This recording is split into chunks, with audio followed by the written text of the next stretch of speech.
তার পুরো শরীর ব্যবহার করে, অঙ্গ প্রত্যঙ্গ ব্যবহার করে, যেমন তার হাঁটা চলা, সাইকেল চালানো, সাঁতার কাটা এবং আরো তার পুরো পরীক্ষা চলাকালীন ম্যাম আমাদের ফোন বের করতে দেয়নি, তো এখন ফোনটা বের করতে দিয়েছেন ম্যাম। তো জিমের পরে পূজার পালা, তো পূজা প্রেজেন্টেশনের পর মিমের প্রেজেন্টেশন।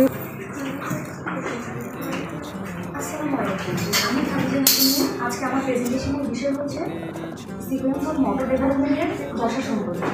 তোমার রোল নাম্বার বলো। 1217। নবজাতক সাধারণত একটি শিশু জন্মের প্রথম দিন থেকে 28 দিন পর্যন্ত সময়কালকে নবজাতক বলে। নবজাতককে যখন বসানো হয় তখন তাকে বলের মতো দেখা যায়, সে সামনের দিকে নুয়ে পড়ে। তার মাথা, তারপর তার শরীর সব